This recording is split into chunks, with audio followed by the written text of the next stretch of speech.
Welcome to our channel. If you've ever encountered a ride charge on Lyft that you believe is incorrect, you're not alone. Disputing a charge can seem daunting, but with some straightforward steps, you can easily navigate the process. Here's a step-by-step guide on how to dispute a ride charge on Lyft without any hassle. Step 1. Open the Lyft app.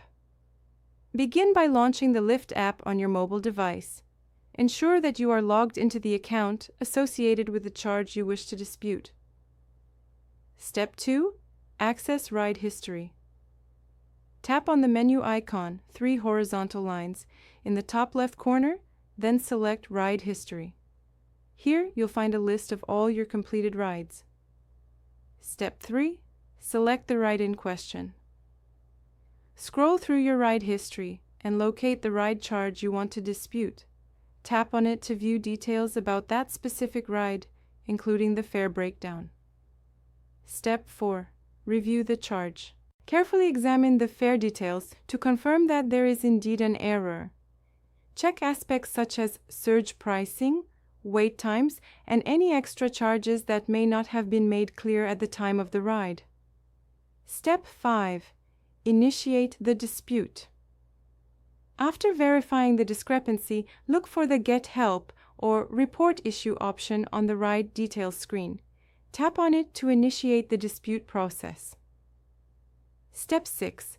Provide details. You'll be prompted to describe the issue you're experiencing.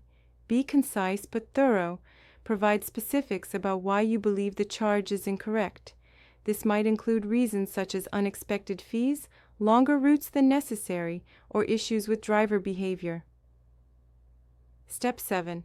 Submit your dispute. Once you've filled in the necessary information, submit your dispute. Keep an eye out for a confirmation message or email acknowledging that your dispute has been received. Step 8. Monitor for updates. After submitting, Lyft will review your dispute. You can monitor the status through the app or via email. Typically, Lyft will respond within a few business days with updates on the resolution of your dispute. Step 9. Follow up if necessary. If you don't hear back within the designated time frame, it's a good idea to follow up. Return to the Help section of the app to check for any updates or to inquire about the status of your dispute. Disputing a ride charge on Lyft can be a straightforward process if you follow these steps. Remember to be clear and polite in your communication. If you found this guide helpful, don't forget to subscribe to our channel and give us a thumbs up. Thank you for watching.